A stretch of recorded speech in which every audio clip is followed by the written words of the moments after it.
حضور علیہ السلام کی محبت سے معاشرے کے دکھ جو ہیں وہ سمیٹے جا سکتے ہیں۔ آقا کریم علیہ السلام نے محبت سے ہی معاشرت کو جو ہے وہ اپنے قریب کیا اور لوگ ایمان کی دولت سے مالا مال ہو گئے۔ وہ ایک بچہ آیا نا اپنی ماں کے لیے لباس لینے کے لیے، اور پہلے وہ گیا اپنے چچا کے پاس، اس کی ماں بیوہ تھی اور اس کا لباس پھٹ گیا تھا، اور وہ اپنے چچا کے پاس گیا تو اس نے دتکار دیا۔ ماں نے اس کو روکا تھا بیٹا نہ جانا، لیکن اس نے کہا کہ تیرے بدن کے اوپر جو لباس ہے وہ بھی پھٹ گیا اور جگہ جگہ سے جسم جھلک رہا ہے، تو میں اپنے چچا سے آپ کے لیے لباس لے کے آتا ہوں۔ پھر جو رویہ اس نے اختیار کیا تو واپس روتا ہوا آ رہا تھا، تو کسی نے راستے نے پوچھا کہ کیا ماجرا ہوا؟ اس نے کہا چچا کے پاس گیا تھا ماں کے لیے لباس لینے، اس نے تو لا کے بھیج دیا۔ اللہ اکبر۔ تو اس نے کہا کہ جا سین حرم میں محمد نام کا ایک شخص بیٹھا ہوا ہے، اگر تو اپنا دکھڑا اس کے سامنے پیش کرے تو وہ امید ہے تمہیں رد نہیں کریں گے، لیکن سن لے ان کا دین کوئی اور ہے۔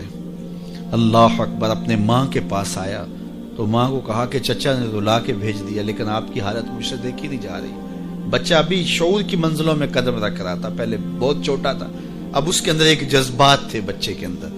تو ماں نے کہا کہ بیٹا نہیں، ان کے پاس نہیں جانا، سنا ہے کہ جو ان سے ملے دین دھرم چھین لیتے ہیں اس کا۔ اللہ اکبر۔ تو حضور علیہ السلام کے پاس جانے سے ماں روکنے لگی، لیکن بچے نے کہا کہ امی میں پکا رہوں گا، بتوں کا وفادار رہوں گا، تم اس ٹینشن کو، اس پریشانی کو چھوڑ دو۔ اور حضور کی خدمت میں حاضر ہوا۔ حضور صحن حرم میں چادر اوڑے بیٹھے ہوئے تھے، اور جا کے کہنے لگا میں پہلے بات آپ سے کر لیتا ہوں، آپ کا دین میں نے قبول نہیں کرنا۔ حضور مسکرا کے بولے بیٹا بتاؤ کس لیے آئے ہو؟ کہا میری ماں بے لباس ہے، میں آپ سے لباس لینے آیا ہوں۔ حضور نے چادر رحمت اتار کے اس کے کندھوں پہ ڈال دی۔ اللہ اکبر۔ وہ واپس آ گیا اور ماں پر حضور کی چادر اڑائی۔ اللہ اکبر۔ اور ماں نے کہا کہ بیٹے اس نے اپنا دین تو نہیں تجھے دیا؟ کہا نہ، میں نے پہلے کہہ دیا تھا تیرے دین نہیں مانوں گا۔ ماں کہنے لگی پتر اس کا دین ماننا چاہیے، یہ جس نے رحمت کی چادر ہمارے سر پہ تان دی۔ اللہ اکبر۔ تیری تک کے ادامہ میں مرید ہو گئے۔ اس بوڑھی عورت کا قصہ بھی آپ نہیں بھول سکتے، جو گھر کا سامان باندھ کے اپنے دروازے پہ بیٹھی ہوئی تھی، اور اس نے سنا تھا مکے میں ایک جادوگر آیا ہے جسے ملتا ہے اس کا دین چھین لیتا ہے، کہیں ایسا نہ ہو کہ کہیں اس سے ملاقات ہو جائے اور وہ دین ہی میرا چھین لے، مجھے شہر چھوڑ دینا چاہیے۔ گھر کے تھڑے کے اوپر سامان باندھ کے بیٹھی ہے۔ حضور بھی گزرے تو اس نے دیکھا تو کہا بھتیجے یہ سامان میرے سر پہ رکھ دے۔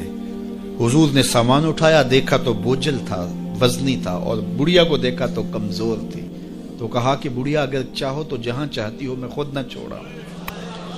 اس نے کہا اس سے بڑی مہربانی کیا ہوگی؟ حضور نے سامان اٹھایا ہوا ہے اور بڑھیا سے باتیں بھی کرتے جا رہے ہیں۔ تو بڑھیا کو کہا کیوں جا رہی ہے؟ اس نے کہا کہ سنا ہے یہاں ایک جادوگر ہے جو لوگوں کا دھرم لوٹ لیتا ہے، لوگوں کا دین لوٹ لیتا ہے۔ میں نے ساری زندگی بتوں سے وفا کی ہے، میرے آباء و اجداد نے بتوں سے وفا کی ہے، میں چاہتی ہوں دین اجداد ہاتھ سے چھوٹ نہ جائیں، آخر اس شہر میں رہتی ہوں کہیں مل نہ جائے۔ خیر حضور نے کچھ نہیں کہا، اس کا سامان نہیں پھینک دیا کہ ٹھیک ہے تم پھر جاؤ۔ سامان اس کا اٹھایا اور جہاں تک اس نے جانا تھا سامان پہنچایا، سامان سپرد کر کے واپس پلٹنے لگے۔ تو اس نے کہا بچے اپنا نام تو بتا دے، لوگ کہیں گے کہ مکہ چھوڑ آئی ہو تو بتاؤں گی ایک جادوگر کے دکھ سے چھوڑ آئی ہوں، تو وہ کتنا برا بھلا کہیں گے شہر مکہ کو کہ جس مکہ سے لوگ نقل مکانی کرنے پہ مجبور ہو گئے، تو میں انہیں یہ بھی بتاؤں گی کہ جس مکے میں جادوگر رہتا ہے اتنا اچھا نوجوان بھی رہتا ہے، تو تیرا نام لیا کروں گی، تیرے قصیدے پڑھا کروں گے۔ تو حضور علیہ السلام مسکرا پڑے، کہا بڑھیا جس جادوگر سے بھاگ کے آئی ہے وہ تیرے سامنے کھڑا ہے۔ اس نے کہا سچ سے آپ ہی محمد ہیں؟ حضور نے فرمایا نام میرا یہی ہے۔ تو اس نے کہا پھر آپ کا جادو میرے پہ چل گیا ہے۔ اللہ اکبر۔ تیری تک کے ادامہ میں مرید ہو گئی، لوگوں کی خدمت کریں، بوڑھوں کے کام آئیں، دکھیوں کے کام آئیں، مصیبت زدہ کے کام آئیں۔ حضور یتیم ہو کے یتیم پرور تھے، لاچاروں کی مدد کرتے، لوگوں کے گھروں میں پانی بھر کے دے دیتے، اور دکھیوں کے کام آ جاتے اور مصیبت زدوں کے کام آ جاتے۔ تو حضور سے پیار کرنے والوں، امت میں آپس میں حسد نہ پھیلاؤ، بغض نہ کرو، نفرتوں کے پہاڑ کھڑے نہ کرو، ایک دوسرے سے پیار کرو، جڑو، امت وحدہ بنے، اور اپنے ماحول کو، اپنی معاشرت کو ایک خوبصورت معاشرت کا رنگ دو، اور اپنی زندگی کو حضور کے نام کر دو۔